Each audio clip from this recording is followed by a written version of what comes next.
Pay Good morning to all my sweet students.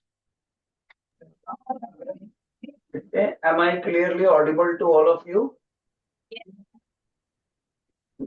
But when you have to respond, the teacher, at least one student should raise the hand. That will give me an indication that I am clearly audible. Nobody has responded in the class. Am I clearly audible to you? Yes, sir. Teacher said at least one student should raise the hand, and nobody raised the hand. Look here. Just imagine how obedient you are. So we are discussing the topic, new topic. Write down everybody heading. Acceleration. Acceleration.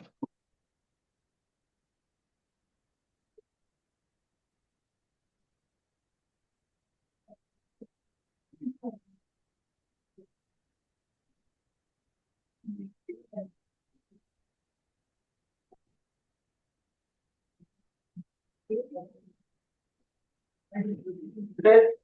So now everybody should be very attentive because one learning point is linked with the other learning point. If one learning point will be weak, others will also be weak. So now, without waiting for the late students who have not yet opened the notebook, without waiting for them, I am going to explain. First of all, this acceleration has a symbol small a upon arrow, and its international unit is SI unit is meter per second square. In this unit, it is measured. Fine with it? In this unit, acceleration is measured, and symbolically meter per second square is written like this: meter second, because second is in the denominator, you put the power minus meter per second square. Okay. One more thing, acceleration is a vector physical quantity. Question arises, what is the meaning of physical quantity? Any that quantity which can be measured, जिसको मापा जा सके, that is known as physical quantity.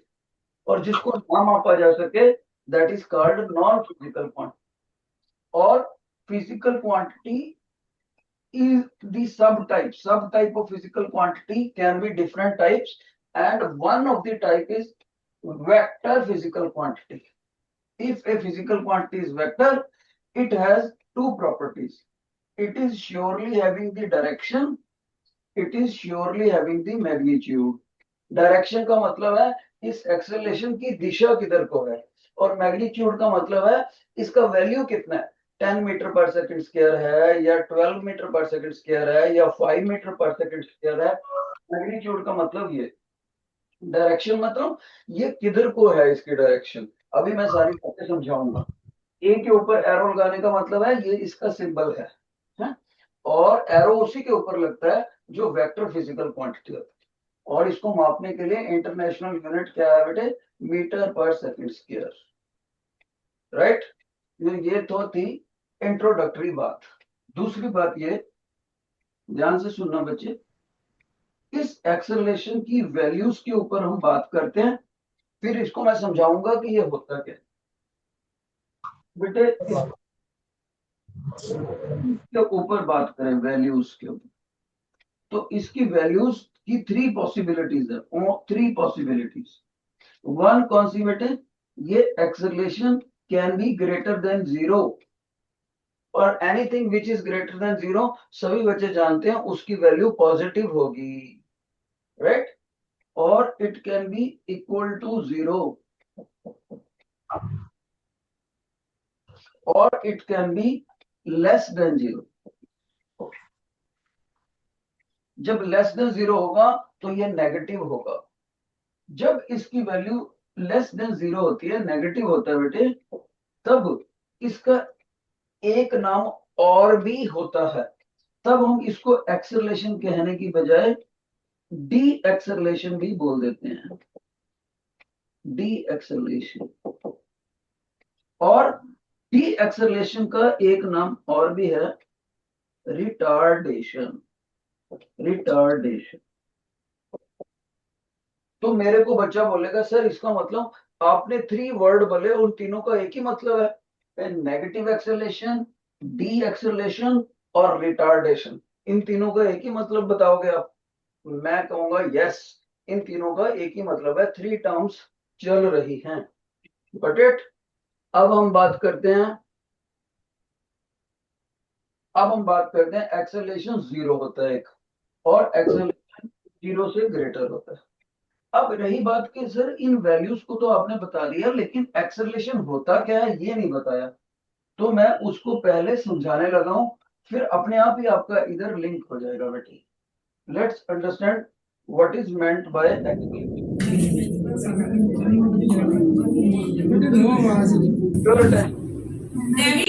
अगर मैं acceleration को ऐसे लिखूं,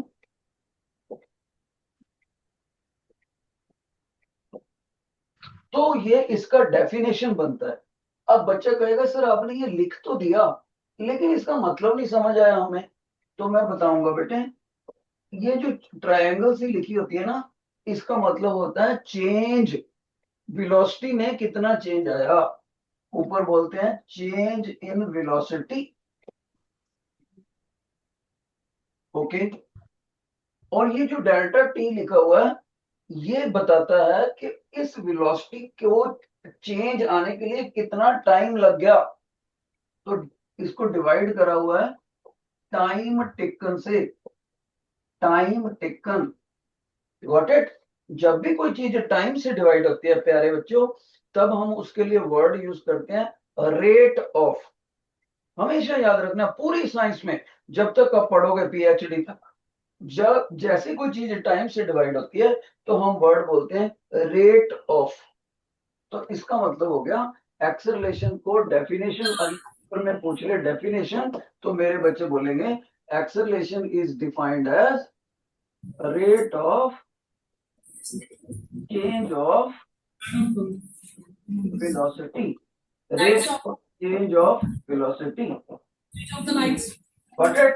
फिर एक बच्चे से मैंने पूछा कि बेटे वेलोसिटी का यूनिट क्या होता है? तो बच्चे ने बताया सर वेलोसिटी का यूनिट होता है, आपने बताया था मीटर पर सेकंड, m(s)-1। तो फिर मैं पूछूंगा टाइम की यूनिट क्या होती है? सर उसकी होती है सेकंड, और इस सेकंड को ऊपर लेके जाएंगे, 1 सेकंड पहले ही पड़ा है, तो एक्सेलरेशन की ऑटोमेटिकली क्या यूनिट बन गई, जो आपको बताई थी, मीटर पर सेकंड स्क्वायर। मीटर डिवाइड को बोलते हैं पर सेकंड स्क्वायर। टीचर ने अपने बच्चे को एक्सेलरेशन का यूनिट बताया कैसे आया, और साथ में उसका मीनिंग बताया।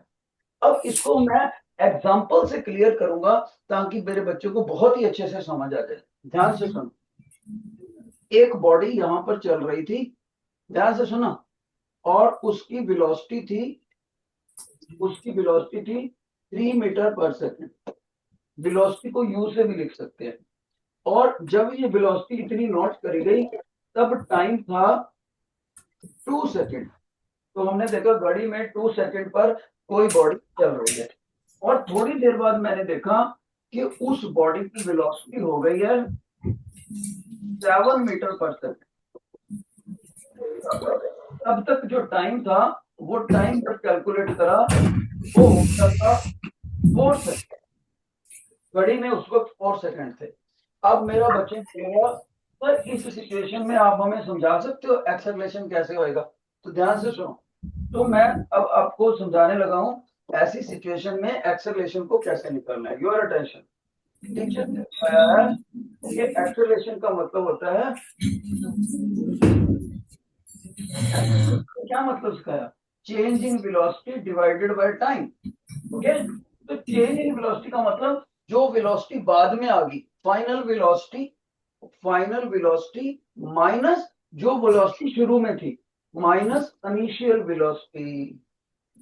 Got it? इस साइडों पे जो मैं लाइनें लगाता हूँ वर्टिकल, इसका मतलब है कि अभी हम डायरेक्शन के बारे में बात नहीं कर रहे, सिर्फ मैग्नीट्यूड के बारे में बात कर रहे हैं। इसका मतलब होता है मैग्नीट्यूड और डिवाइडेड बाय टाइम टेकन। तो ये क्या बोलेगा सर, यहाँ पर टाइम मोमेंट टी डैश कितना है और यहाँ पर कितना है, उसको आप टाइम ड्यूरेशन बोलोगे। Final time moment minus velocity time moment क्या था, तो टी डैश में से टी माइनस कर दिया। तो अगले स्टेप में देखो, अब मैं इनकी वैल्यूज रखूंगा। फाइनल वेलोसिटी कितनी है बेटे, 1। इनिशियल वेलोसिटी कितनी है, 3। गॉट इट, इनिशियल वेलोसिटी 3 है।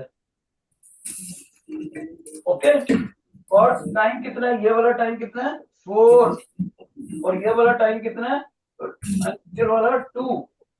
तो हमने इसको डिफरेंस किया, ऊपर कितना आ गया बेटे 7 और 4 आ गया, नीचे कितना आ गया 2। इनको फर्दर डिवाइड करेंगे तो 2 आ गया, लेकिन क्या निकला है, एक्सेलरेशन। एक्सेलरेशन क्या आती है, मीटर पर सेकंड स्क्वायर। तो हमें लिखना चाहिए 2 मीटर पर सेकंड। तो बहुत से बच्चे थोड़ा सा लेट ज्वाइन करें, एक बार मैं क्विक समरी कर देता हूं ताकि आपको समझ आ जाए। शाबाशी, लास्ट चांस है आपका सीखने। टीचर ने बोला एक्सेलरेशन का सिंबल ए होता है और जिसके ऊपर एरो लगा होता है उसके पास डायरेक्शन भी होती है। तो ये एक वेक्टर फिजिकल क्वांटिटी है क्योंकि इसके पास मैग्नीट्यूड भी है एज वेल एज डायरेक्शन भी। जब हम इसको मेजर करते हैं इंटरनेशनल लेवल पे, कौन सी यूनिट को साइंटिस्टों ने फाइनल कर रखा है बच्चे, उसकी यूनिट होती है मीटर पर सेकंड स्क्वायर। और लिखने में मीटर को एम से लिखेंगे, सेकंड को एस से लिखेंगे, और ये जो डिवाइड वाला निशान है इसको बोलते हैं पर, PER पर, मीटर पर। फिर टीचर ने बोला ये जो एक्सेलरेशन है ये ग्रेटर देन 0 भी हो सकता है, यानी कि पॉजिटिव वैल्यू हो सकती है, ये लेस देन 0 भी हो सकता है यानी कि नेगेटिव वैल्यू हो सकती है, और ये 0 भी हो सकता है। Got it. अब अगली बात, टीचर कह रहा है कि जो नेगेटिव एक्सेलरेशन है उसको डी एक्सेलरेशन के नाम से भी जानते हैं, और नेगेटिव एक्सेलरेशन का एक नाम और भी है, retardation. Retardation, okay. Positive acceleration का सिर्फ एक ही नाम है, एक्सेलरेशन। अब एक चीज देखो, अब इसको समझना है कि एक्सेलरेशन होता क्या है। टीचर ने हमें एक डेफिनेशन कराई जो इस येलो बॉक्स में लिखी हुई है। एक बॉडी जो चल रही है उसकी वेलोसिटी में कितना चेंज आया और उस वेलोसिटी के चेंज को आने के लिए बॉडी ने कितना टाइम ले लिया। सर डैफोडिल्स टीचर को रिक्वेस्ट है कि बच्चे ऐसे घूम घूम के कैसे पढ़ेंगे, इनको बिठाओ तो सही सर प्लीज। दूसरी बार पूरा आर्टिकल एक्सप्लेन करके बच्चे घूमे जा रहे हैं। तो rate of change of velocity को बोलते हैं एक्सेलरेशन।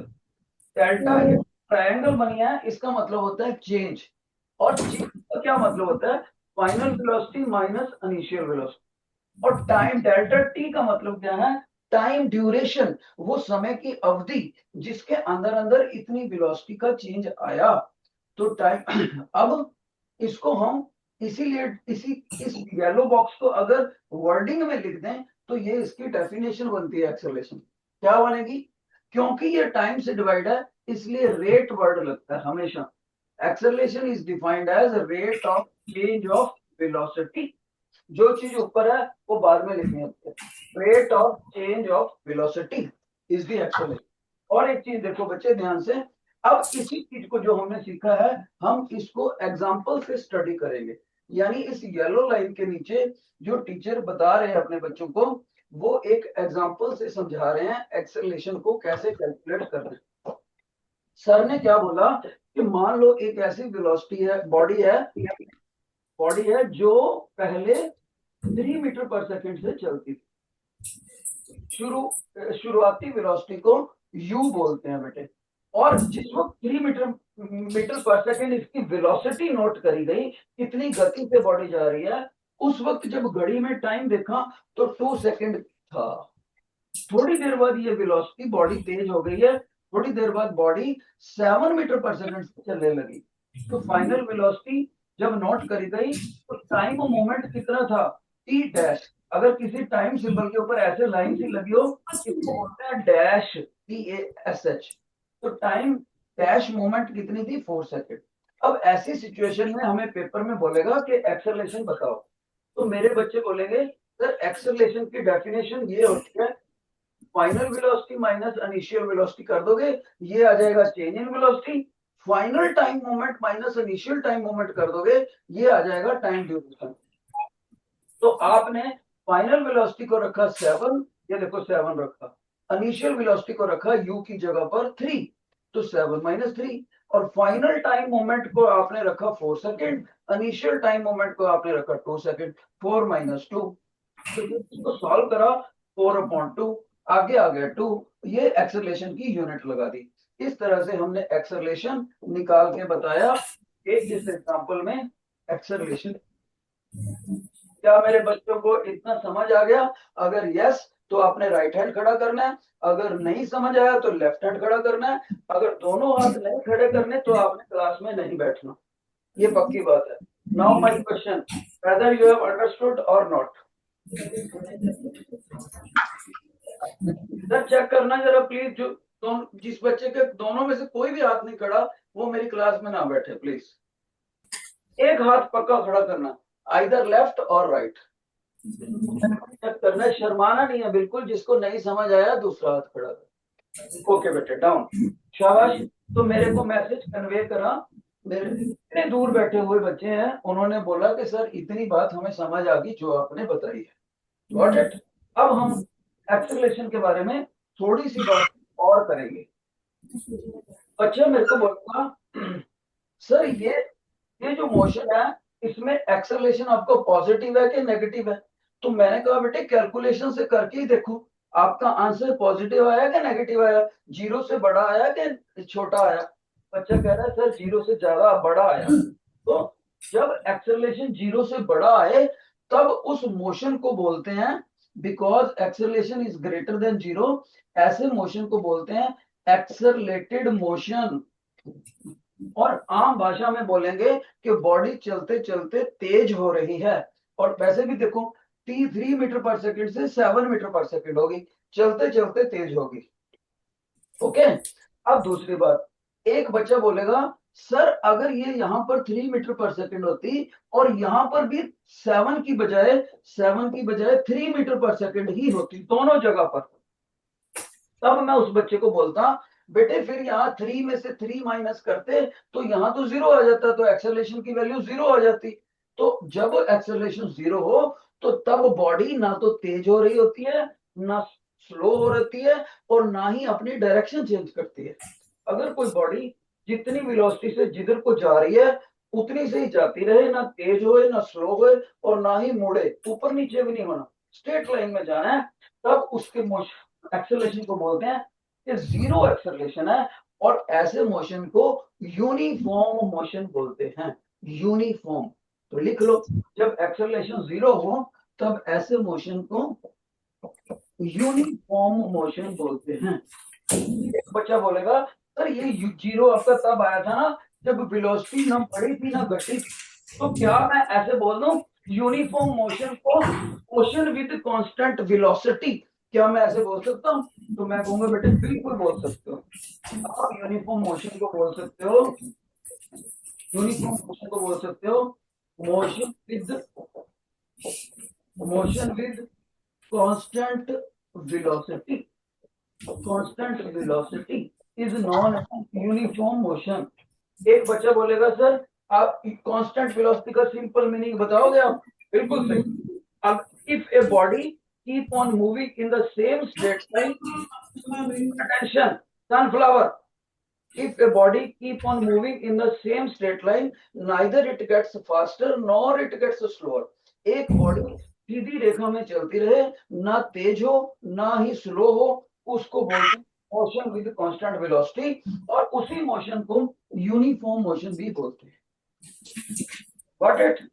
एक बच्चा मेरे से पूछता है सर अगर इसकी वेलोसिटी उल्टी वैल्यू की होती, 7 इधर होता 3 इधर होता, तो मैं कहता बेटे फिर अगर 7 इधर होता 3 इधर होता तो हमारा ये माइनस उल्टा हो जाना था, या 3 माइनस 7 आना था, तो यहाँ -4 आता और आंसर करके -2 आता।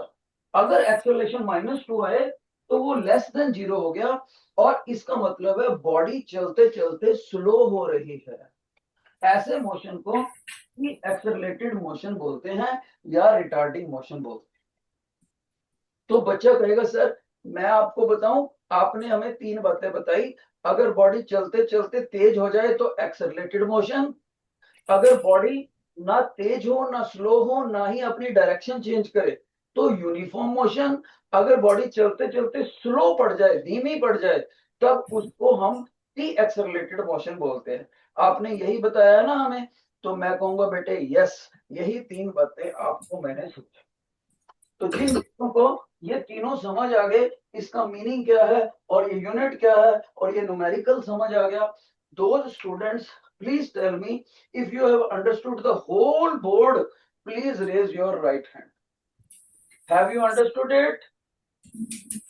Have you understood it? Sir, daffodil के जो बच्चे हाथ नहीं खड़ा कर रहे, ओवर मैच्योर हो गए हैं जो बच्चे 9th के, उनको प्लीज क्लास में मैं बैठने नहीं देना चाहता। शाबाश। ये central bench second, central line second bench daffodil. Okay, down down. अब आपको हम स्टोर कर लेते हैं और आगे चलते हैं। ध्यान से सुनो आप आगे। सर एक्सेलरेशन को निकालने का कोई और मेथड भी है? Any other method to calculate it? तो टीचर का आंसर है यस। एक दूसरा मेथड भी है इसको निकालने का, और वो कौन सा मेथड है सर? वो है graphical method. Graphical method, graph से। सर ग्राफ से कैसे निकालना है? ऐसे निकालना है, ध्यान से सुनो। आपके पास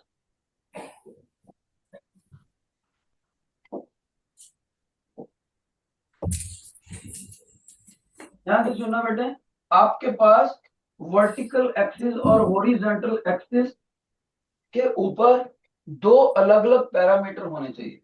जैसे मैंने इधर ले लिया टाइम और इधर ले लिया वेलोसिटी, और आपको पेपर में ग्राफ वो खुद देगा, वो ऐसे देगा आपको ग्राफ। मान लो उसने आपको ग्राफ ऐसे दे दिया, ऐसे ग्राफ दे, गॉट इट? अब इस ग्राफ से मेरा बच्चा क्या सीखेगा? एक्सेलरेशन कैसे निकालना है ग्राफ से।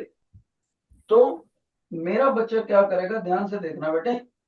मेरा बच्चा इस टाइम वाली एक्सिस पे कोई भी 2 पॉइंट अपनी मर्जी से छांट लेगा। यहां से छांट लिया, यहां से छांट लिया, कोई भी 2 पॉइंट अपनी मर्जी से, गॉट इट? फिर उस 2 पॉइंटों को आपने यहां से परपेंडिकुलर ड्रा करना है। ये ग्राफ को यहां कट करा और ये ग्राफ को यहां कट करा, और आपने देख लेना है कि यहाँ पर टाइम मूवमेंट कितना था, t1। जैसे यहाँ 1 2 3 4 5 6 सेकंड, मान लो 6 सेकंड पे आपने लिया। फिर आगे चलो 1 2 3 4 5 6 7 8 9 10 11 12 13, मान लो t2 टाइम है 30। तो आप अपनी मर्जी से 6 और 13 सिलेक्ट कर लिए, कोई और वैल्यू भी ले सकते हो, 5 एंड 9 भी ले सकते हो, कुछ भी ले सकते हो। फिर आपने इसको इधर कट करना। तो यहाँ पर जो वेलोसिटी की वैल्यू है, मान लो वो v2 है, क्योंकि इस लाइन के ऊपर निशान लगे होते हैं, ऐसे डिमार्केशन करी होती। तो ये वाली वेलोसिटी है v1। मान लो आपने इसको नोट करा 10 मीटर पर सेकंड, और यहाँ पर है 25 मीटर पर सेकंड, गॉट इट? तो अगर ये दोनों वैल्यूज यहाँ से पता लग जाएं, ये दोनों वैल्यू यहाँ से पता लग जाएं, तब आपने क्या करना है? आपने ये दोनों नोट कर लेनी है। इस वेलोसिटी में से ये वाली वेलोसिटी माइनस कर देनी है, v2 माइनस v1, बट और उस ये कितना आ गया, v2 माइनस v1, और इधर से t2 में से t1 माइनस कर देना। तो ये कितना आ गया बेटे, t2 माइनस t1, इतनी लेंथ। तो बच्चा मेरे को बोलेगा सर जैसे आपने ये 13 लिया था, ये 6 लिया था, आपका कहने का मतलब ये है ना 13 में से 6 माइनस कर दिया तो 7 आंसर आ गया, यहाँ पर आप 7 लिखोगे? मेरा मतलब है यस। बच्चा कहेगा सर आपने यहाँ 10 बोला था, यहाँ 25 बोला था, आपका यही मतलब है ना 25 माइनस 10, यानी कि आपको यहाँ इनका डिफरेंस 15 लिखोगे और यहाँ 7 लिखोगे, जो क्या एग्जांपल ले रहे हो। मैंने कहा बेटे यस, इनको डिवाइड करना है और सामने एक्सेलरेशन लिख देना। बच्चा कहेगा सर ये एक्सेलरेशन कैसे कह दिया आपने? मैं कहूंगा बेटे आपने डेफिनेशन भूल गए, वेलोसिटी के चेंज को टाइम के चेंज से डिवाइड कर दो, वही तो हमने एक्सेलरेशन बोला था। एक्सेलरेशन को क्या बोला, डिफाइन करा था, rate of change of velocity. तो वेलोसिटी के चेंज को टाइम के चेंज से डिवाइड कर दिया, तो ये आपका आंसर आ गया इतना एक्सेलरेशन। लेकिन एक बात याद रहे, जब आपने ये नोट करना है इस ग्राफ से, तो ये ग्राफ गारंटेड तौर पर वेलोसिटी टाइम ग्राफ ही होना चाहिए। वेलोसिटी टाइम ग्राफ, कुछ और नहीं लिखा होना चाहिए, वेलोसिटी टाइम ग्राफ ही होना चाहिए, तभी आप इसको ऐसे करें। Got it? ऐसा नहीं होना चाहिए डिस्प्लेसमेंट टाइम ग्राफ, ऐसा नहीं होना चाहिए वेलोसिटी डिस्प्लेसमेंट, ऐसा कुछ नहीं होना चाहिए, वेलोसिटी टाइम ग्राफ ही होना चाहिए। Got it? और एक बात सुनो, ये जो लाइन होती है ना, अगर हम इसको व्हाइट वाली लाइन को ऐसे मान ले कि ये एक पहाड़ी है, तो आप मानोगे कि इस पहाड़ी पे चढ़ना मुश्किल है, तो दूसरा बच्चा बोलेगा सर ऐसे तो मैं एक और ग्राफ बना देता हूँ वेलोसिटी टाइम ग्राफ का, तो उस पहाड़ी पे चढ़ना तो और भी मुश्किल है। ये देखो, ये वाला ग्राफ तो आपको और भी मुश्किल है पहाड़ी। बिल्कुल सही। जितना इस लाइन का स्लोप ज्यादा होता है, पहाड़ी का मतलब स्लोप का मतलब होता है चढ़ाई कितनी तीखी है, जितना इसका स्लोप ज्यादा है, जितना पहाड़ी के ऊपर चढ़ना मुश्किल है, उतना एक्सेलरेशन ज्यादा आएगा। तभी बच्चे याद रखेंगे कि ग्राफ से अगर बच्चा पूछे सिर्फ व्हाइट लाइन वाली का एक्सेलरेशन ज्यादा है या पिंक लाइन वाली का, तो मैं कहूंगा बेटे आप ही बताओ, व्हाइट पहाड़ी पे चढ़ना मुश्किल है या पिंक पहाड़ी पे चढ़ना मुश्किल है? बच्चा बोलेगा सर ये ज्यादा तीखी चढ़ाई है, इस पे चढ़ना मुश्किल है। तो जिस पे चढ़ना मुश्किल होता है उसका एक्सेलरेशन ज्यादा होता है, और साइंस की लैंग्वेज में हम इसको बोलेंगे higher the slope of graph, slope of graph, लेकिन कौन सा graph? Velocity time graph, velocity time graph. Higher the slope of graph, more will be acceleration. Got it? अब एक इसको मैं अगर एग्जांपल से बताऊं, मान लो किसी लड़की के पास ये एक्टिवा स्कूटर है और किसी लड़के के पास ये बुलेट मोटरसाइकिल है, ठीक है? तो दोनों को हमने चला दिया और रेस लगा दी, तो एक्टिवा कभी भी उतना नहीं चलता तेजी से जितना बुलेट चलता है, बुलेट तो बहुत आगे निकल जाएगा, गॉट इट? एक्टिवा पीछे रह जाएगा, लेकिन दोनों ही फास्ट हो रहे हैं टाइम के हिसाब से। तो अब बच्चा बोलेगा सर इनमें से बुलेट वाला ग्राफ किसका है और एक्टिवा वाला किसका ग्राफ है? तो मैं बताना चाहूंगा व्हाइट वाला एक्टिवा का ग्राफ है, जो उतना ही टाइम लेके कम तेज हो पाया, और बुलेट वाला उतने ही टाइम ड्यूरेशन में ऐसे गोली की तरह निकल गया, उसका तो नाम ही बुलेट है देखो, तो उसका ग्राफ ये। Is that clear? That clear बच्चे? जो चीज कम टाइम लेते हुए ज्यादा तेजी से निकल जाए उसका ग्राफ ज्यादा तिखी चढ़ाई वाला होता है। कौन सा ग्राफ? Velocity time graph. तो यहां से मैंने अपने बच्चों को सिखाया कि एक्सेलरेशन को आपने ग्राफ से कैलकुलेट कैसे करना। जिन बच्चों को ये समझ आ गया please raise your right hand, जिनको नहीं समझ आया लेफ्ट हैंड, नहीं समझ आया लेफ्ट हैंड। बहुत शाबाश शाबाश, डाउन डाउन डाउन डाउन बेटे।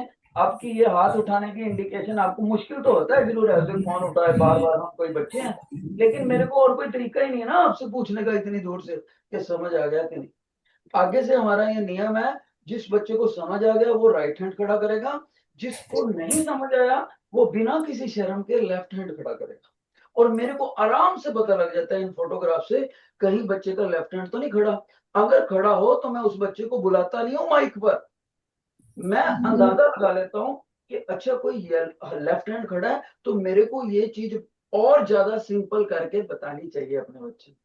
बस यही एक मतलब होता है। कई बच्चे डर जाते हैं, लेफ्ट हैंड खड़ा करेंगे, सर बोर्ड पे बुलाएंगे माइक पे, फिर पूछेंगे क्या नहीं समझ आया। ऐसा नहीं, कुछ नहीं, just that is just an indication for, got it. तो अब हम इसको भी हटाते हैं। अब एक और खास बात करने लगे हैं हम, ध्यान से सुने बेटे, याद रखना।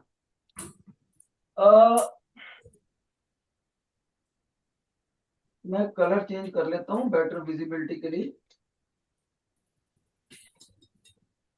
बेटे, अगर आपका ये एक्सेलरेशन चाहे पॉजिटिव हो चाहे नेगेटिव हो, लेकिन अगर वो एक्सेलरेशन आपका कांस्टेंट हो पूरे मोशन के दौरान, कांस्टेंट, अगर कोई बॉडी का एक्सेलरेशन कांस्टेंट हो पूरे मोशन के दौरान, चाहे वो बॉडी पॉजिटिव होने की वजह से तेज हो रही हो या एक्सेलरेशन के नेगेटिव होने की वजह से स्लो हो रही हो, दोनों ही केसेस में हम इसको बोलेंगे, पहले वाले केस में uniformly accelerated motion, uniformly accelerated motion. एक बच्चा बोलेगा सर यही वर्ड आपने पहले भी लिखा था जब एक्सेलरेशन 0 था। मैं कहूंगा बेटे नहीं नहीं नहीं, कंफ्यूज नहीं करना। जब एक्सेलरेशन 0 था तो मैंने एल वाई नहीं लगाया था, फिर मैंने यूनिफॉर्म बोला था। जब एक्सेलरेशन 0 था पिछले पेज में, उसमें मैंने बोला था यूनिफॉर्म मोशन। इसमें तो बॉडी ना तेज होती है ना स्लो होती है, ना ही डायरेक्शन चेंज करती। और जब यूनिफॉर्मली एल वाई लगाया और साथ में ये भी लगाया, तो इसका मतलब है बॉडी सिस्टमेटिकली तेज हो रही है, और तेज होते होते बॉडी के मोशन में कहीं भी जर्क नहीं लगता, झटका नहीं लगेगा। सर एग्जांपल दे सकते हो? बिल्कुल। मान लो ये रिमोट को मैं यहां से छोड़ दूं, तो ये जमीन की तरफ गिरते गिरते तेज होएगा, और कहीं भी इसके मोशन में ब्रेक नहीं लगेगा, झटका नहीं लगेगा। जस्ट पे योर अटेंशन वंस अगेन। तो नीचे गिरते गिरते ये तेज होता है, और कहीं भी इसके मोशन में जर्क नहीं लगा। इसको बोलते हैं यूनिफॉर्मली एक्सेलरेटेड। एक बच्चा कहता है सर अगर तो आप इस रिमोट को वर्टिकली अपवर्ड फेंक दो, तो वो भी धीरे धीरे स्लो होता होता स्लो होएगा, सिस्टमेटिकली स्लो होएगा, और उसमें भी जर्क नहीं आएगा। तो मैंने कहा बिल्कुल सही। जब एक्सेलरेशन कांस्टेंट हो और उसकी वैल्यू नेगेटिव हो, तब उसको बोलते हैं, कांस्टेंट भी होना चाहिए नेगेटिव भी होना चाहिए, तब उसको बोलते हैं uniformly retarding motion, uniformly D accelerated भी बोल सकते हैं। और जब कोई बॉडी कांस्टेंट हो और ऊपर से पॉजिटिव भी हो, कांस्टेंट भी हो पॉजिटिव भी हो, तब उसका एक्सेलरेशन अगर ऐसा हो तो उसको यूनिफॉर्मली एक्सेलरेटेड बोलते हैं। अब बच्चा एक बोलेगा सर आप तो बहुत बोलते हो, मैं बताऊं मैंने क्या समझा, कम से कम शब्द। मैंने कहा बोलो बेटे। बच्चा बोलेगा सर आपने ये बोला अगर कोई बॉडी तेज होते होते अपनी रिदम बना के रखे, बीच में कहीं भी जर्क ना आए, तेज होते होते एक रिदम बना के रखे, बीच में कहीं झटका नहीं लगे, तब आपने उसको यूनिफॉर्मली एक्सेलरेटेड बोला। बिल्कुल सही। अगर कोई बॉडी स्लो होते होते स्लो हो, जैसे मेरे पापा जो देखते हैं कि घर 100 मीटर की दूरी पर है, बाइक पे आ रहे हैं, वो अपने बाइक का एक्सेलरेटर ग्रेजुअली स्लो करते हैं, और बाइक धीरे धीरे होता होता बिना किसी जर्क के घर के गेट तक खुद ही रुक जाता है। तो इसको क्या बोलेंगे? Uniformly D accelerate. तुम्हारी तरह नहीं टीनेजर बच्चे घर ऐसे आते हैं तेजी से, और घर के पास जाके ब्रेक, और ऊपर बैठा हुआ बाइक वाला बंदा ऐसे ऐसे, अगर जर्क लग गया तो फिर यूनिफॉर्मली वर्ड नहीं लगा सकते। ओके, टीनेजर जैसे बाइक चलाते हैं वैसे नहीं, जैसे आपके फादर साहब जो मेच्योर्ड है वो जैसे बाइक चलाते हैं, स्लो करते हैं या तेज करते हैं सिस्टमेटिकली, उसको बोलते हैं यूनिफॉर्मली एक्सेलरेटेड या डीएक्स। जर्क नहीं लगना चाहिए बॉडी। अच्छा, तो अब यहां पर क्या था, यूनिफॉर्म एक्सेलरेशन में ना बॉडी तेज होती है ना स्लो होती है, ना ही अपनी डायरेक्शन चेंज करती है। यूनिफॉर्म का मतलब ही एक होता है, यूनि मैंने एक जैसा, फॉर्म मैंने शेप, एक जैसी शेप बनी होती है। इसीलिए स्कूलों में सभी बच्चों को एक सी यूनिफॉर्म डलवाते हैं, ताकि मेरे जैसा कोई घटिया टीचर अमीर और गरीब बच्चे में फर्क ना कर सके, सारे बच्चे उसको एक ही जैसे दिखे, एक ही जैसे कपड़े डाले हों, अमीर बच्चे को ज्यादा ध्यान ना दे सके, गरीब बच्चे को इग्नोर ना कर सके, यूनिफॉर्म एक जैसे दिखने चाहिए, टीचर को पता ही ना लगे कौन से बच्चे की कैसी फाइनेंशियल बैकग्राउंड। इसी तरह से यूनिफॉर्म का मतलब जो बॉडी ना तेज होती है ना स्लो होती है ना ही डायरेक्शन चेंज करती है, उसको बोलेंगे मोशन विद कांस्टेंट वेलोसिटी या यूनिफॉर्म मोशन, या उसको ऐसे भी बोल सकते हैं a motion with zero acceleration. ठीक है, अब जो चीज आपको समझाने लगे हैं टीचर ध्यान से सुनो, ये था एक क्लैरिफिकेशन, यूनिफॉर्मली और यूनिफॉर्म में फर्क बता दिया टीचर। अब आगे सुनो, आगे ये है कि अगर एक्सेलरेशन या डी एक्सेलरेशन अगर कांस्टेंट है, इफ,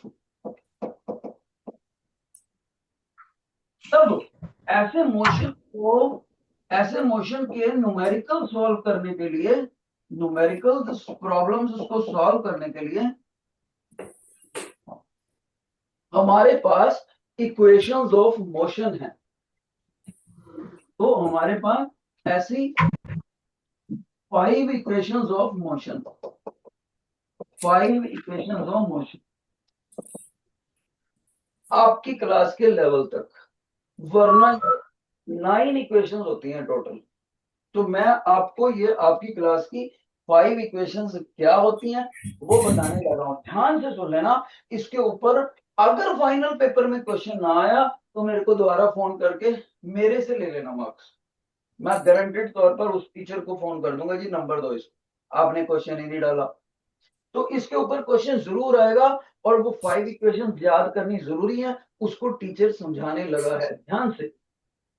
ये जो 5 इक्वेशन हैं, ये 5 इक्वेशन इन 5 सिंबल्स से बनी हो, acceleration, displacement, time, starting velocity जिसको इनिशियल वेलोसिटी भी बोलते हैं, और फाइनल वेलोसिटी।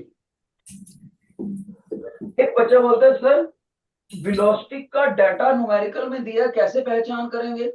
वही सिंपल है, उसकी यूनिट याद होनी चाहिए, वेलोसिटी की यूनिट होती है मीटर पर सेकंड। एक बच्चा बोला है सर टाइम की कैसे पहचान करेंगे कि वो टाइम ही दिया है? भाई टाइम के पीछे उसने छोटा सा एस लिखा होगा, एस का मतलब सेकंड, टाइम की यूनिट, एक्सेलरेशन की यूनिट मीटर पर सेकंड, और डिस्प्लेसमेंट की यूनिट मीटर होती है। सर ये डिस्प्लेसमेंट वर्ड क्यों बोलते हो आप? हम आम लाइफ में तो डिस्टेंस बोलते हैं, क्योंकि डिस्प्लेसमेंट डिस्टेंस से अलग होता है। सर कैसे होता है अलग से, प्लीज समझा दो, बाद में बता देना। अभी लोग ध्यान से सुनो, अगर एक बच्चा, ध्यान से सुनना, अगर एक बच्चे का ये होम है और उसका स्कूल है बठिंडा में यहाँ पर, और घर से स्कूल जाते हुए उसको ये रास्ता फॉलो करना पड़ता है, तो ये जो येलो कलर की जो लंबाई है ना टोटल, उसको बोलते हैं डिस्टेंस। मतलब बच्चा कहेगा सर मैं इसको मापूंगा कैसे? मैं कहूंगा बेटे इसके ऊपर ना एक रस्सी लिटाते जाओ, घर से लेकर स्कूल तक एक रस्सी को लिटाते जाओ, जैसे स्कूल पहुंचे रस्सी को काट दो, और इधर से भी रस्सी को, एक्स्ट्रा रस्सी को काट दो, फिर इस रस्सी को सीधा कर दो, उसको माप लो, ये बन जाएगा डिस्टेंस। डिस्टेंस, लेकिन हमारी इक्वेशन में टीचर ने एस को डिस्टेंस नहीं बोला, उसने क्या बोला? डिस्प्लेसमेंट। तो डिस्प्लेसमेंट क्या होता है फिर? डिस्प्लेसमेंट का मतलब होता है स्टार्टिंग पोजीशन से फाइनल पोजीशन तक बिल्कुल स्ट्रेट लाइन में जाना, स्टार्टिंग से फाइनल तक बिल्कुल स्ट्रेट लाइन में। यानी कि टीचर कहेगा ये जो मैंने व्हाइट लाइन लगाई है, और वो भी डायरेक्शन को बताते हुए, व्हाइट लाइन को डिस्प्लेसमेंट बोलेंगे। तो बच्चा कहेगा सर इसका मतलब जो एस है डिस्प्लेसमेंट, ये हमेशा स्ट्रेट लाइन में होएगा? 100% स्ट्रेट लाइन में होएगा डिस्प्लेसमेंट। सर अगर असली रास्ता ना हो व्हाइट लाइन के मुताबिक, चाहे रास्ता एक्चुअल में एग्जिस्ट करे घर से स्कूल तक या ना एग्जिस्ट करे, आपने तो स्ट्रेट लाइन दूरी देखनी। समझ लो आपने घर के ऊपर एक फ्लैग लगा दिया और स्कूल के ऊपर एक फ्लैग लगा दिया और स्ट्रेट लाइन तार खींच दी, उस तार की जो दोनों तरफ फ्लैग से बांध दी, उन दोनों फ्लैग्स के बीच में जो तार बंदी होगी उसकी जो लंबाई होगी, तार बिल्कुल सीधी होनी चाहिए, ऐसे कर्व नहीं होना चाहिए। तो तार की जो लंबाई होगी वो डिस्प्लेसमेंट कही जाएगी। अब बच्चा कहेगा सर आप तो बहुत बोलते हो, मैं बताऊं मैंने क्या समझा शॉर्ट में। मैंने कहा बताओ भाई।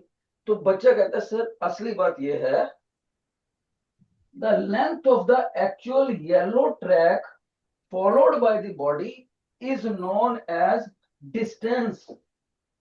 Length of the actual track followed by the body is known as distance. मैंने कहा बिल्कुल सही बेटे। सर डिस्प्लेसमेंट भी बताऊं? मैं बताओ। The minimum straight line gap from starting position to final position, from initial position to final position, the minimum straight line gap is known as displacement. मैं कहूंगा बिल्कुल सही बच्चे। सर इसकी यूनिट भी मीटर होएगी, इसकी यूनिट भी मीटर होएगी, बिल्कुल सही।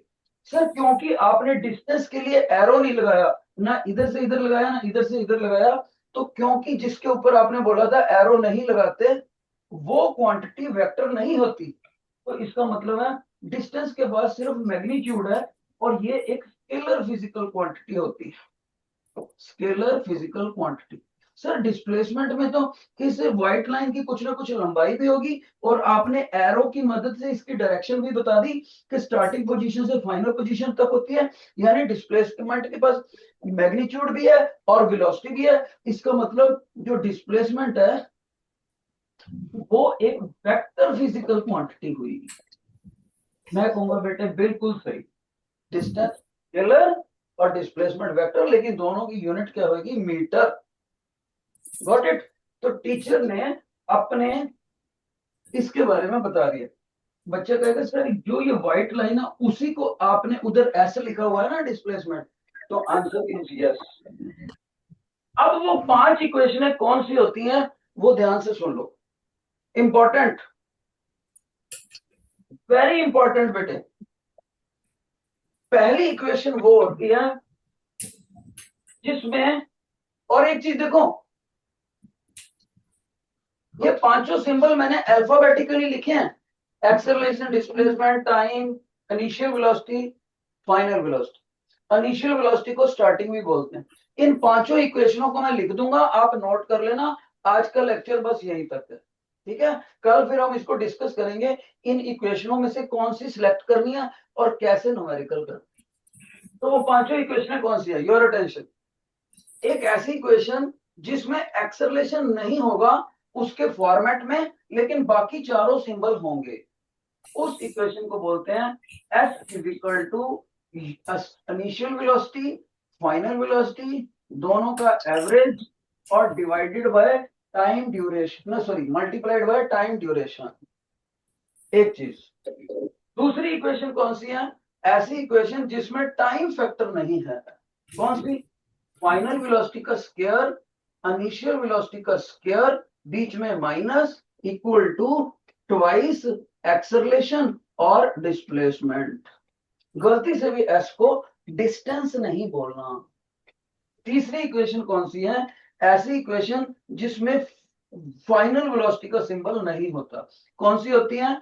S is equal to u initial velocity, time duration minus sorry plus half acceleration, time का स्क्वायर। समझदार बच्चे ने याद भी कर ली होंगी इक्वेशन। और फोर्थ इक्वेशन कौन सी है? फोर्थ इक्वेशन है बेटे ये वाली, जो टीचर ने ग्रीन कलर से लिखने लगे थे। ऐसी इक्वेशन जिसमें एस सिंबल नहीं होएगा, बाकी चारों सिंबल होंगे। कौन सी?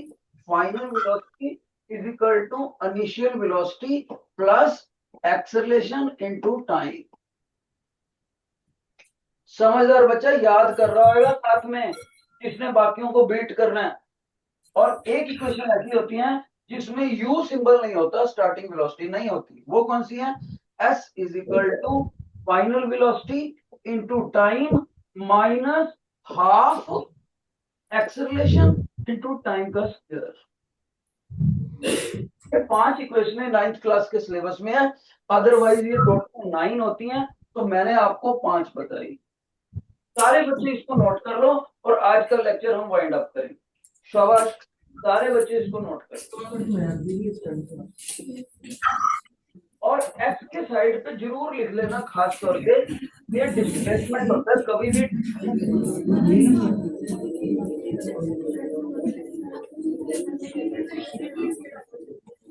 तो अब हम आपका अगले सब्जेक्ट का लेक्चर शुरू करते हैं। आज का लेक्चर समझ आया?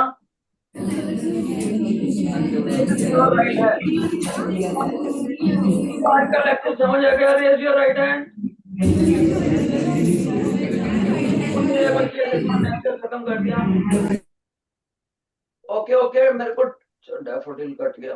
चलो बाकी बच्चों का ठीक है। डैफोडिल से रिस्पॉन्स नहीं मिला, पता लगा बेटे। If you have understood today's lecture please raise your right hand. कोई बात नहीं, मैं नोट कर रहा हूं। मैंने कहा था जो नहीं समझ आया तो लेफ्ट, जो समझ आ गया तो राइट। ये मैंने सेंट्रल लाइन में फर्स्ट बेंच पे गर्ल्स को नोट कर लिया।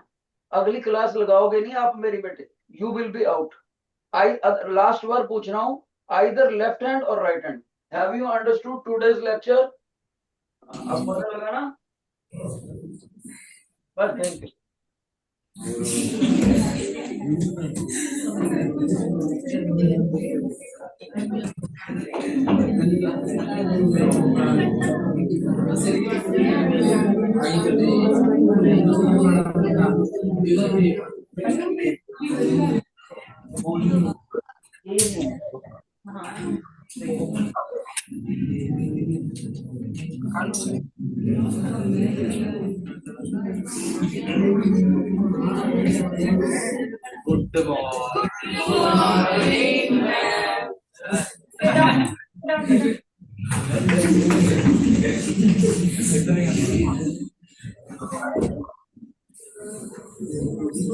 कौन सा टॉपिक करना है आपने?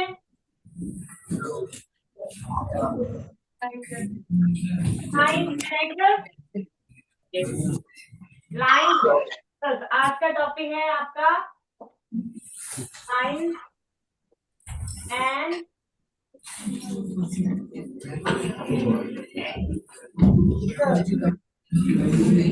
Recording in progress.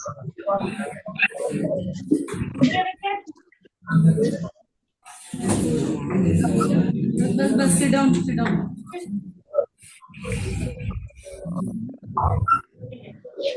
आपने क्लास में कर लिया बेटे ये लेक्चर? लाइन एंड एंगल कर लिया आपने? क्लास में हो गया है?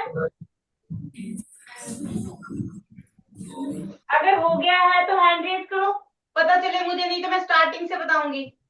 Done, daffodil done. इधर रोज, सनफ्लावर, लोटस, ये किया है क्लास में, लेक्चर लगा है इसका लाइन एंड एंगल्स।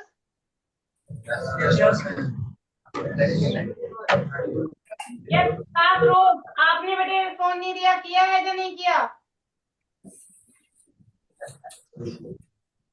रोज में आवाज आ रही है बेटे आपको? आपने ये कर लिया है? यस और नो? हैंड रेज करो, यस और नो? यस।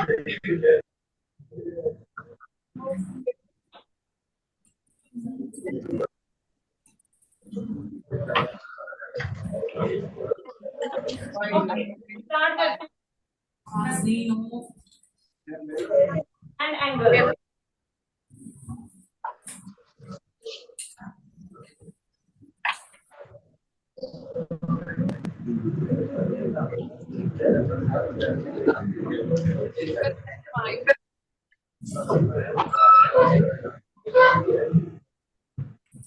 मैंने बीच बीच में पूछना है आप लोगों से, इसलिए ध्यान से सुनना है। ओके, ये मैंने क्या किया है, दो लाइन प्लॉट कर दी है। ठीक है, इसमें हमारे पास अगर आप देखो कितने एंगल्स बन रहे हैं इस पॉइंट्स के आसपास, 4 एंगल्स हैं हमारे पास, 1 2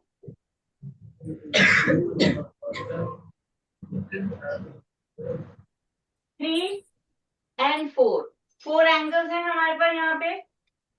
अगर आपके पास दो लाइंस क्रॉस होती हैं ऐसे,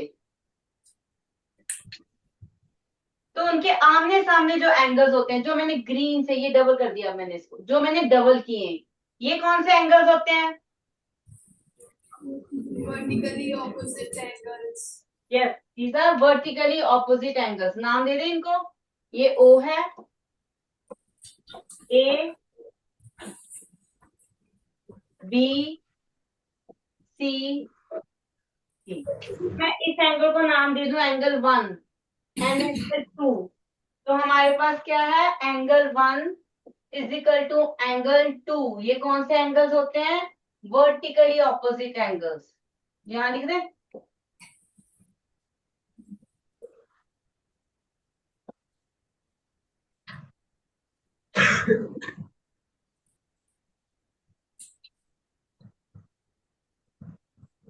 ठीक है। ये हमारे पास कौन से हैं? वर्टिकली ऑपोजिट एंगल, ठीक है। अब इसी तरह से ये 3 है और ये 4 है, तो ये भी हमारे पास क्या है? Vertically angles, opposite angles. Angle 3 is equal to angle 4। तो जब भी वर्टिकली ऑपोजिट एंगल्स चेक करने हैं, तो आपको पहले ये चेक करना है कि जो स्ट्रेट लाइंस हैं वो आपस में एक पॉइंट पे कट करनी चाहिए। वो ऑपोजिट एंगल्स ही वर्टिकली ऑपोजिट एंगल्स होते हैं, और कोई एंगल्स वर्टिकली ऑपोजिट नहीं कह सकते आप। क्लियर है? इतना क्लियर है बेटे सबको? नेक्स्ट हम बात करते हैं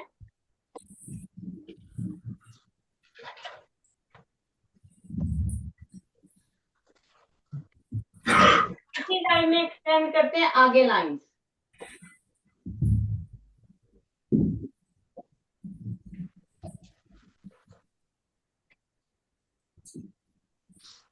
ठीक है, एक और लाइन हमने प्लॉट कर ली।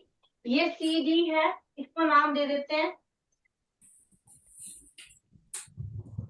E and F। क्लियर है? तो हमारे पास हमने यहाँ पे क्या प्लॉट किया है? हमने कहा कि CD, line CD parallel to EF, CD parallel to EF and a line AB intersect two parallel lines at point O and at point P. Line AB intersect parallel lines at point O and at point P. ठीक है, parallel lines को एक line cut कर रही है, कितने angles बन रहे हैं? देखो काउंट करो कितने एंगल्स हैं।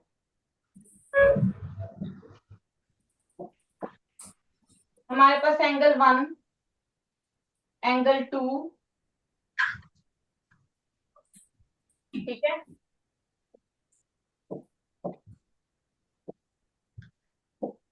एंगल 3, 4,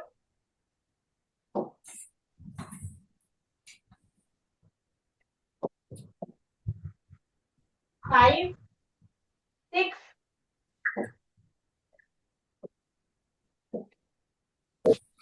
7, 8।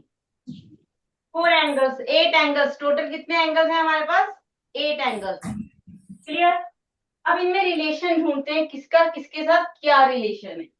ये तो आपको पता चल ही गया कि अगर दो लाइन आपस में इंटरसेक्ट करती है एक पॉइंट पे, तो ये दोनों वर्टिकली ऑपोजिट एंगल्स है। मैंने लिखे भी नहीं, वर्टिकली ऑपोजिट एंगल हमें क्लियर है। अगर हम बात करें, ये हमारे पास येलो लाइन है, एंगल स्मॉल ए से रिप्रेजेंट कर दूं, angle A and angle B. ये कौन से एंगल होते हैं? स्मॉल लेटर्स में लिखा है मैंने, angle A and angle B. ये कौन से एंगल्स होते हैं?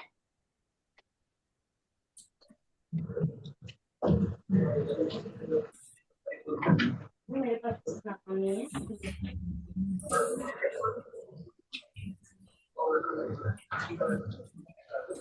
चलो, सनफ्लावर सेकेंड रो में मिडल रो है ना बेटे, सेकंड बेंच गर्ल, बेटे आप बताओ ए एंड बी कौन से एंगल्स होते हैं? मिडल रो सेकंड बेंच जो गर्ल्स बैठी हैं, आप खड़े होके बताओ ए एंड बी कौन से एंगल होते हैं? अनम्यूट करो बेटे पहले। हाँ जी, अब बोलो, आगे आके बोलो, आगे आ जाओ। corresponding. Very good, these are corresponding angles. Angle A is equal to angle B. और कौन से कॉरस्पॉन्डिंग एंगल्स हैं हमारे पास? Angle C and angle D, these are also corresponding angles. Angle C is equal to angle D, ये कौन से angles हैं? These are corresponding angles.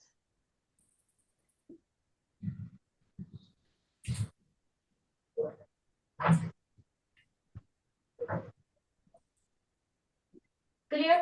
Corresponding angles equal होते हैं बेटे, corresponding angles are equal to each other. इतना लिख लो ताकि हम साथ साथ में आगे भी बढ़ते जाएं। साथ साथ में लिखते जाओ थोड़ा थोड़ा। ये ऊपर वर्टिकली ऑपोजिट एंगल्स लिख लिए थे सबने?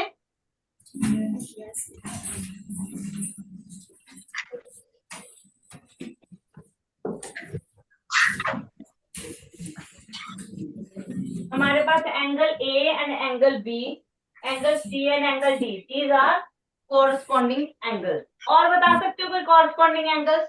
लोटस, लोटस में आप बताओ बेटे, कोई फर्स्ट बेंच पे जो बॉयज बैठे हैं,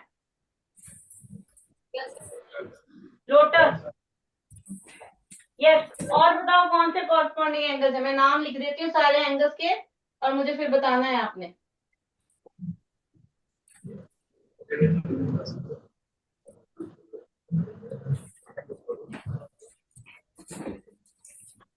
स्मॉल लेटर्स में लिखे हुए हैं जो अल्फाबेट्स, उनमें से बताओ। एक तो हमने लिख दिए, दो तो A B C D, these are corresponding angles. और कौन से कॉरस्पॉन्डिंग एंगल्स है बेटे? E and F.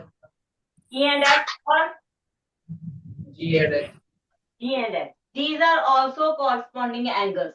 Corresponding angle सिर्फ ये नहीं होते कि लाइंस के ऊपर वाले ही कॉरस्पॉन्डिंग एंगल्स होते हैं, जो पहले लाइंस के नीचे वाले एंगल्स होते हैं, these are also corresponding angles. तो हमारे पास और दो पेयर मिल गए, angle E is equal to angle F and angle G is equal to angle F. These are also corresponding angles. Clear है? ठीक है, इतना तो हो गया। और आगे बात करते हैं, आगे हम बात करते हैं alternate interior angle।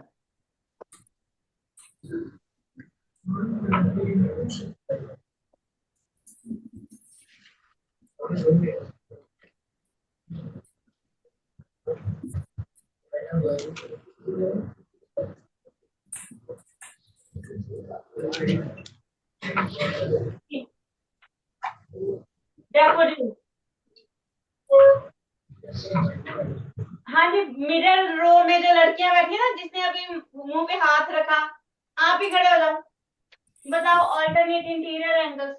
खड़े हो जाओ बेटे, शाबाश।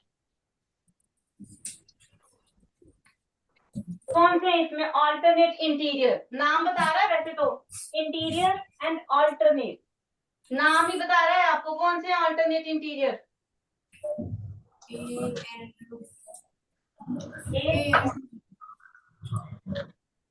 ए और ये तो मैंने यहाँ लिखे हैं, A and B, these are corresponding angles. E and B, ठीक है, ई एंड बी ऑल्टरनेट है पहला एंगल, उसके कॉरस्पॉन्डिंग साथ वाला जो एडजेसेंट एंगल है ये वाला, और एक छोड़ के ये, तो ये ऑल्टरनेट हो गए। वो कॉन्टिन्यूटी में तो नहीं आया, एडजेसेंट एंगल नहीं है, ऑल्टरनेट है। इंटीरियर वर्ड यूज किया है तो अंदर है, पैरेलल लाइन के अंदर है दोनों एंगल्स। क्लियर है? ऑल्टरनेट मीन्स एक छोड़ के एंगल आना चाहिए, इंटीरियर मीन्स पैरेलल लाइंस के अंदर एंगल होना चाहिए। ठीक है, सिट डाउन बेटे, very good. E and D, E and B, angle E and angle B. These are alternate interior angles.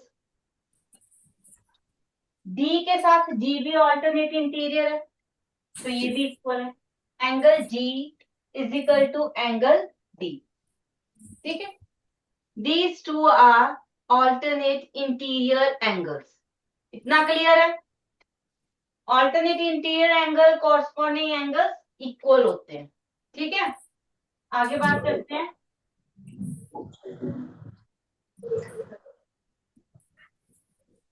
लिख लिया ना सबने कॉरस्पॉन्डिंग एंगल्स? में इरेज कर दूं?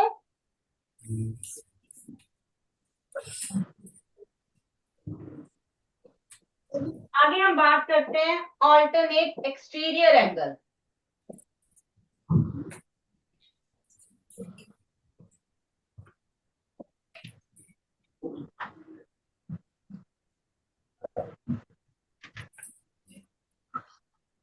ऑल्टरनेट एक्सटीरियर एंगल,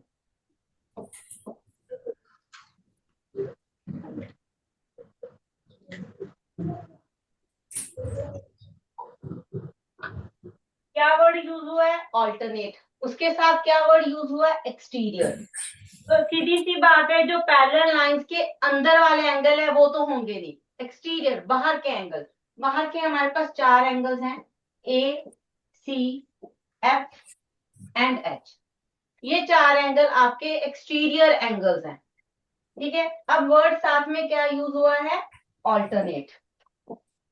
वर्ड हमने यूज किया ऑल्टरनेट, मींस एक छोड़ के दूसरा आना चाहिए। मैं कोई भी एक एंगल उठा रही हूँ, मैंने सोचा कि मैं सी एंगल ले रही हूँ। ठीक है, एक्सटीरियर की बात करेंगे, इंटीरियर में नहीं जाएंगे। एक्सटीरियर, सी के साथ एक्सटीरियर एफ है। ठीक है, तो एफ तो लेना नहीं, हमें तो ऑल्टरनेट लेना है। तो कौन सा आएगा बेटे? एच। समझ आई बात? तो ऑल्टरनेट एक्सटीरियर एंगल, पहले तो एक्सटीरियर देन ऑल्टरनेट। तो हमारे पास सी के साथ एंगल क्या आ गया? एच। तो यहाँ पे आ गया angle C is equal to angle H. Clear है? ये चीज क्लियर है? ठीक है, क्लास रोज, सेकंड बेंच पे जो बॉयज बैठे हैं बेटे, मिडिल रो, मिडिल वाला बॉय, आप ही बताओ बेटे। नेक्स्ट एक और पेयर बनेगा ऑल्टरनेट एक्सटीरियर एंगल का। खड़े हो जाओ, शाबाश।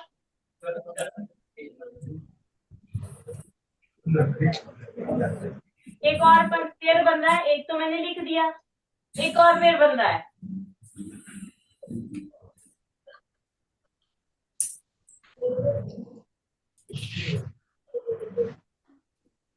ऑल्टरनेट एक्सटीरियर एंगल बताना है। पहले तो मुझे एक्सटीरियर एंगल बता दो, इसमें कौन कौन से हैं? आवाज ही नहीं आई, दोबारा बताओ बेटे।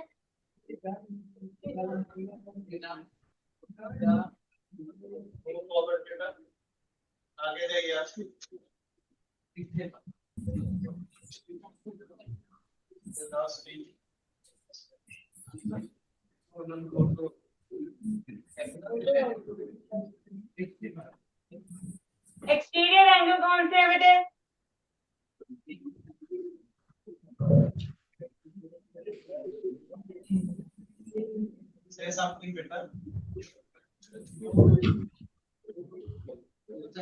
एक्सटीरियर एंगल ये पैरेलल लाइंस के अंदर वाले एंगल है ना, ये अंदर है। तो ये तो इंटीरियर एंगल है। मैंने पूछा एक्सटीरियर एंगल जो उसके बाहर है, एक तो ये वाले दो और ये वाले दो। तो कौन से 4 एक्सटीरियर एंगल्स हैं? सी ए एच एफ। ठीक है, अब हमने क्या बोला? ऑल्टरनेट। ऑल्टरनेट का क्या मतलब होता है? एक जो भी आप एंगल लिखना चाहते हो वो ले लो, उसके बाद एक एंगल छोड़ के दूसरा लिखना है। अब मैंने सी तो ले लिया, आप ए उठाओ। ए का ऑल्टरनेट एंगल कौन सा होगा? एफ। ठीक है, समझ आ गई चीज? तो हमारे पास alternate exterior, go to your seat बेटे। एक्सटीरियर एंगल कौन सा है? ए के साथ F. Angle A is equal to angle F. I think अब सबको क्लियर है कि एक्सटीरियर एंगल हमारे पास कौन से होते हैं। ऑल्टरनेट एक्सटीरियर एंगल्स क्लियर है बेटे? नेक्स्ट बात करते हैं को इंटीरियर एंगल्स। ये मैं उठा दूं, इरेज कर दूं, इतना पार्ट लिख लिया तो अब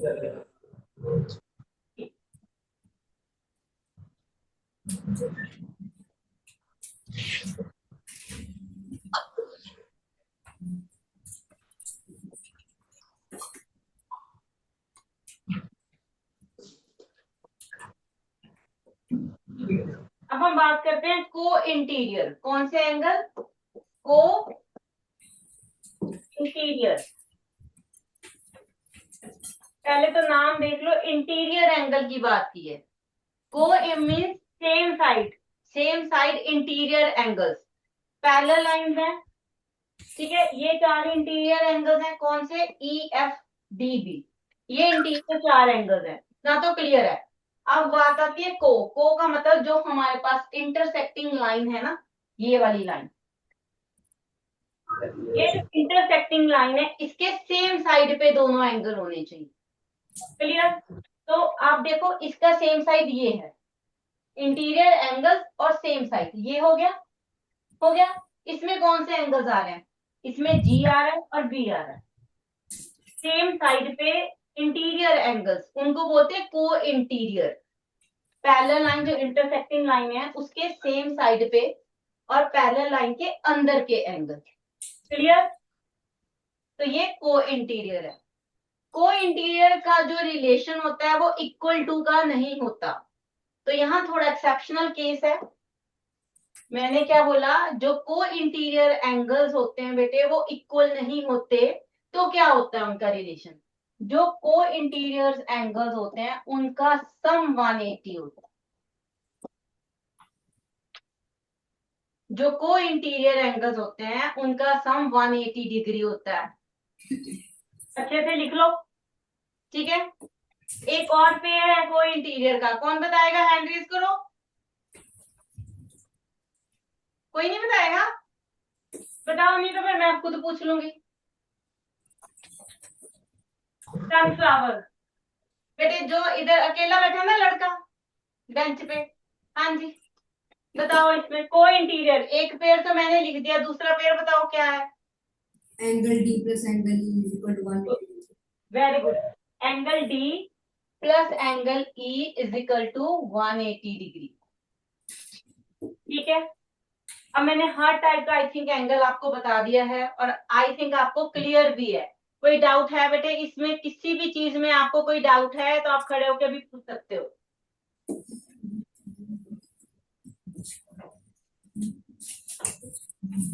ओके, नहीं है? सब क्लियर? चलो फिर मैं पूछती हूँ। नेक्स्ट पेज पे चलते हैं। ये हो गया।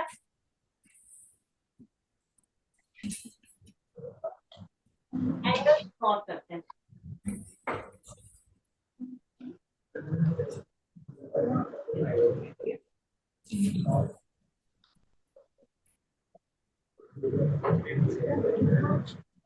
ये मेरे पास O है, एक पॉइंट है जिसको मैंने नाम दिया O। मुझे बस ये बताओ कि ये अगर मुझे टोटल एंगल ये निकालना है, ये कितने डिग्री का होगा? कौन बताएगा? 360 डिग्री। Very good. तो ये एंगल आपको पता होना चाहिए कि ये 360 डिग्री होता है। गुड। अब ये अगर मैं ये दो एंगल्स उठा लूं तो ये आपस में क्या रिलेशन बनाते हैं? Very good. तो ये अगर हमारे पास एक स्ट्रेट लाइन के ऊपर दो एंगल्स, दो कौन से एंगल है? ये एडजस्टेंट एंगल, एक के साथ दूसरा बिल्कुल साथ जुड़ा होता है, जो होते हैं एडजस्टेंट एंगल। अगर आप एक स्ट्रेट लाइन पे दो एडजस्टेंट एंगल्स लेते हो तो दीज आर लीनियर पेयर। और इनका सम क्या होता है? सम ऑफ लीनियर पेयर 180. वेरी। तो सम ऑफ लीनियर पेयर क्या होता है हमारे पास?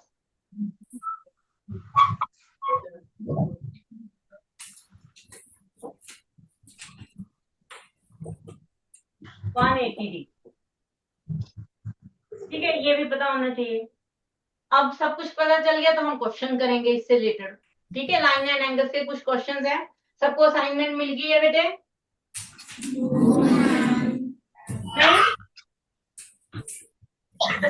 ओके, चलो मैं प्लॉट करती हूँ डायग्राम। आप साथ साथ में बनाओ डायग्राम।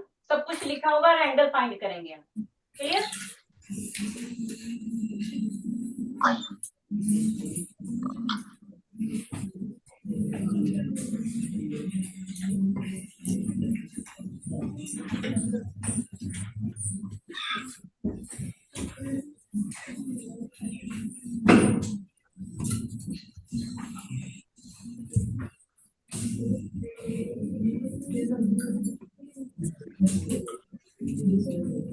ठीक है, 3 लाइन्स हैं जो आपस में कट कर रही हैं आपके पास। एंगल्स लिख लो, इसके बीच के एंगल्स मेंशन है आपको, कौन कौन से हैं देखो। ये एंगल है x डिग्री,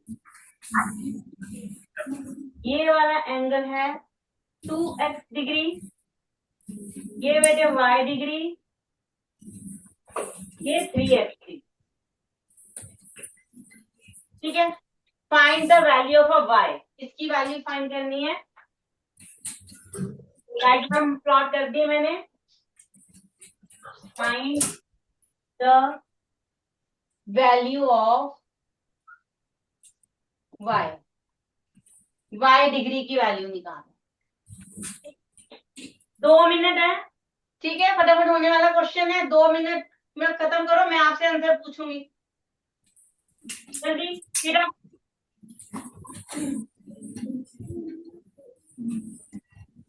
हंसना नहीं है, डैफोडिल।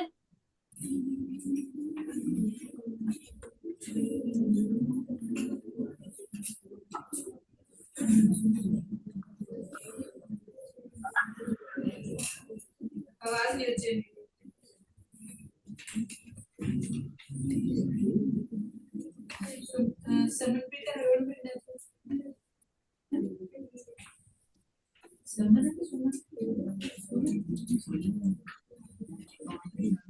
डन बेटा, चलो खत्म करो फटाफट क्वेश्चन।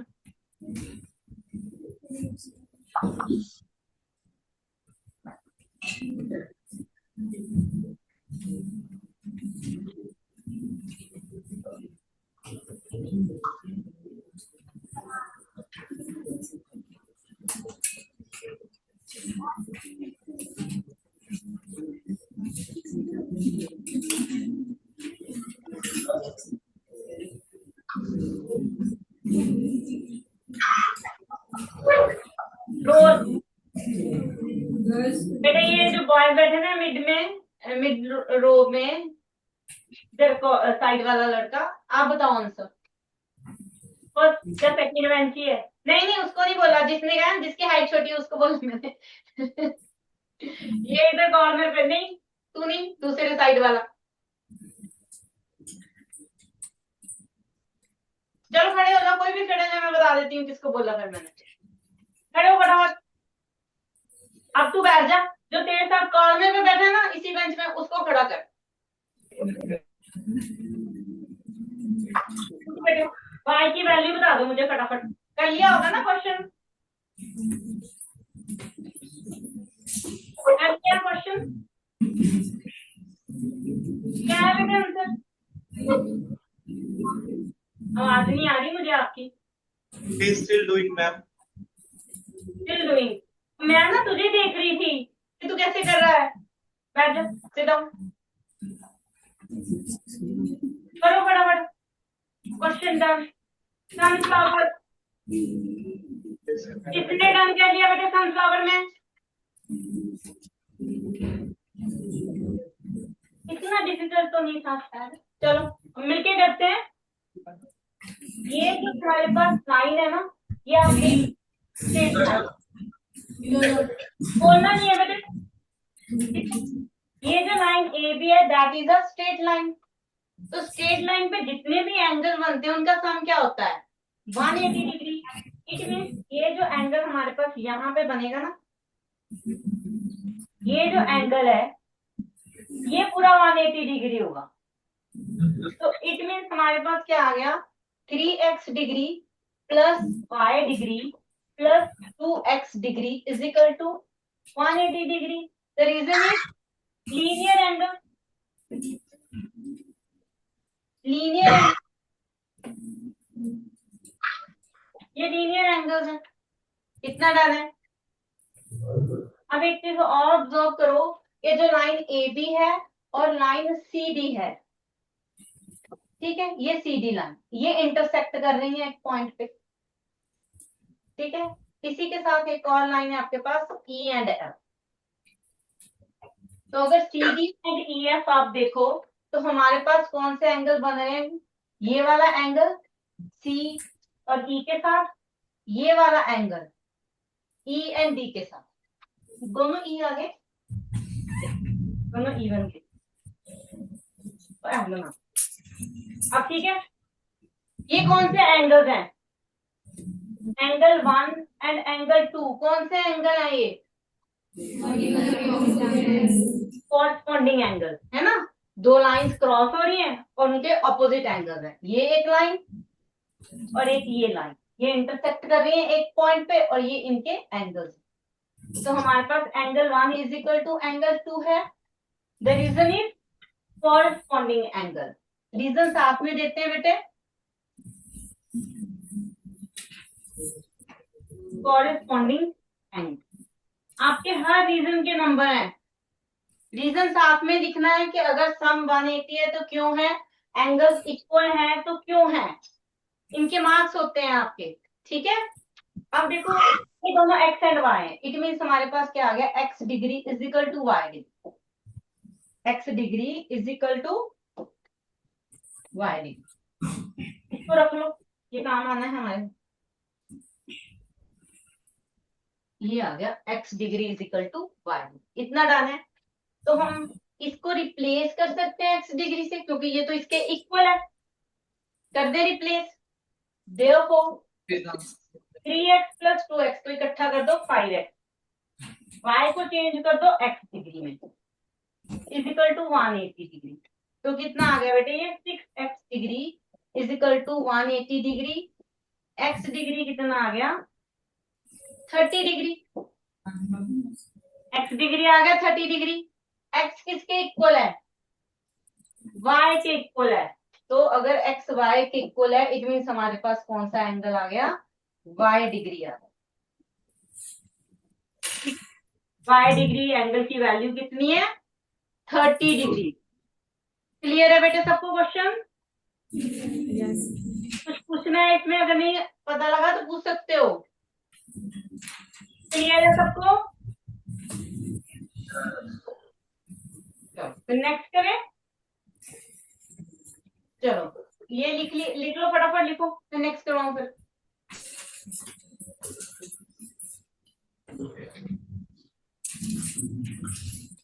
करें नेक्स्ट कर दो बेटे, गेस्ट और नो बता दिया करो ताकि मैं आगे बढ़ जाऊं। नो भी आया स्थिति में। चलो मैं नेक्स्ट कर रही हूँ। Next question number 2। वैसी सी ही डायग्राम है, फटाफट प्लॉट करते हैं हम।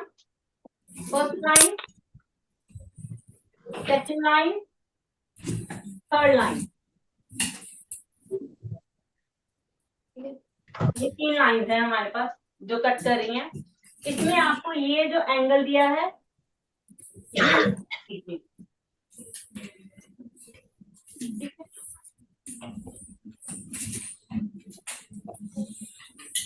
क्लियर है, ये हमें 90 डिग्री है। ये वाला आपको पता है ना, ऐसे स्क्वायर बना दे तो वो 90 को रिप्रेजेंट करता है, इतना तो सबको पता है, ठीक है। ये एंगल भी गिवन है, ये कितना है 3x प्लस 10 डिग्री, और ये एंगल गिवन है x डिग्री, ठीक है। Find the value of x, find the value of x, x की वैल्यू फाइंड करनी है। ओके, अब देखो ये मेरे पास a है, ये b, एक लाइन मैंने नाम दे दिया ab, एक और लाइन ली जिसको नाम दे दिया cd।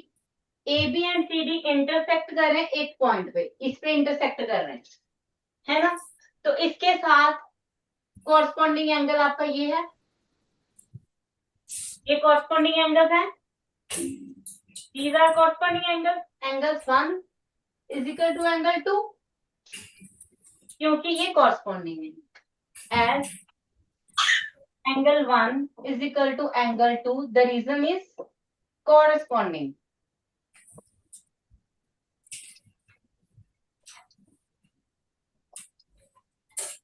क्लियर? corresponding angles हैं. तो हमारे पास एंगल 2 की वैल्यू क्या आ गई? 3s plus 10 degree. Therefore, कितना डन है सबका? समझ आ गया? ठीक. इसको क्या नाम दे दो? E and F. तो अगर ये जो हमारे पास ये लाइन, ये एक स्ट्रेट लाइन है, स्ट्रेट लाइन है, इसके ऊपर ये 3 एंगल्स बन रहे हैं आपके पास. इनका सम क्या होगा? 180 डिग्री.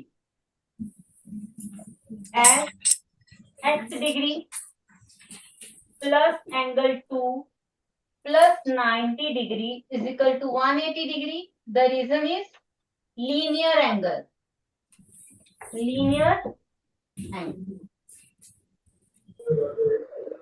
एंगल 2 की वैल्यू फिल कर दो और 90 डिग्री की साइड चेंज कर दो तो हमें कुछ ना कुछ तो मिलेगा ही. हम देखते हैं क्या मिलता है.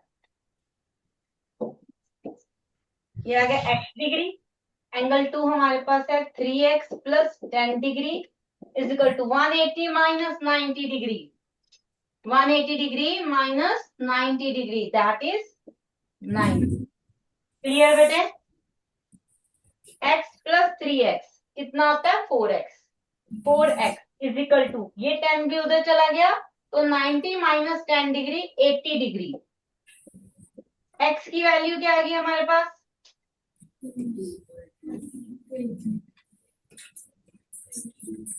20 degree. x is equal to 20. This is the answer. x की वैल्यू मिल गई बेटे आपको 20 डिग्री.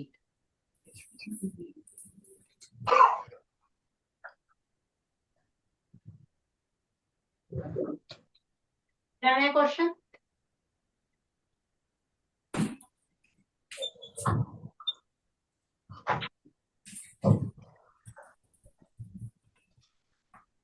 एक क्वेश्चन और लिखो. कर दूं नेक्स्ट?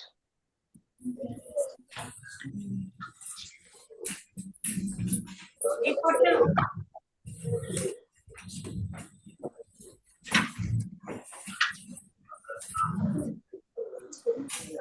तो पैरेलल लाइन है हमारे पास और एक इंटरसेक्टिंग लाइन. ठीक है. हमें गिवन क्या है? हमें ये एंगल गिवन है 3y डिग्री. ये एंगल गिवन है 2y plus 25 डिग्री और ये एंगल गिवन है x plus 15 degree. Find the value of x. Find the value of x.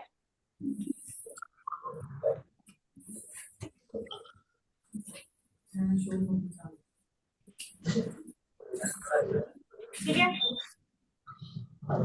Value निकालनी. देखो ये मेरे पास कौन से एंगल होंगे? Angle 1, angle 1, angle 2. आपके पास कौन से एंगल होंगे बेटे? Angle 1 is equal to angle 2. अब आप खुद से लिख लोगे कॉरस्पॉन्डिंग एंगल.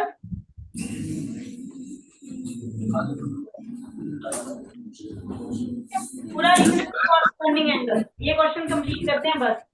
तो हमारे पास क्या आ गया? 5 plus 25 degree is equal to x plus 15 degree.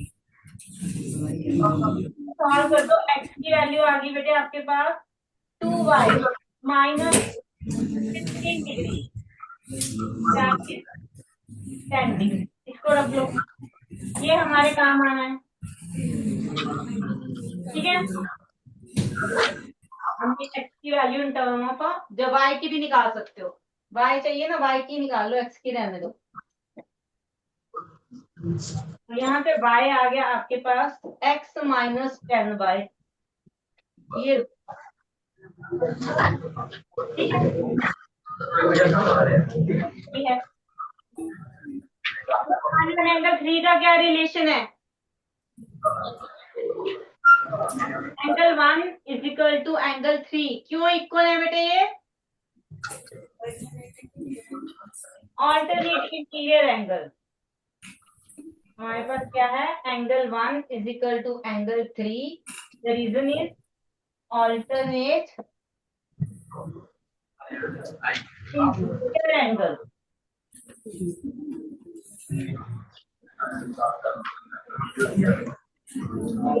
Value fill कर दो,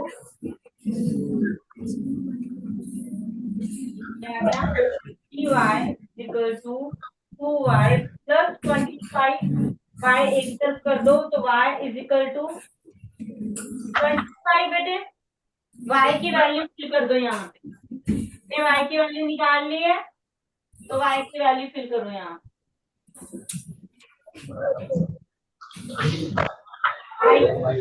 x minus 10 upon 2 is equal to 25 degree. इसको सॉल्व कर दो, 2 से मल्टीप्लाई करोगे डिवीजन में है तो 50 हो जाएगा। x minus 10 is equal to 50 degree. Add कर दोगे तो x की वैल्यू क्या आएगी? 60।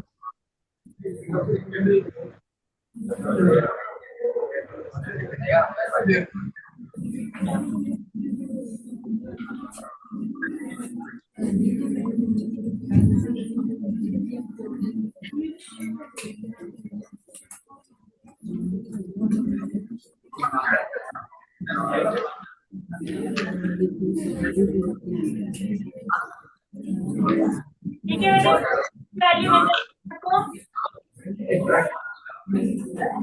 60 degree, x is equal to 60 degree. Clear है? क्वेश्चन क्लियर है सबको? मैथ की असाइनमेंट वैसे मिली नहीं किसी को भी?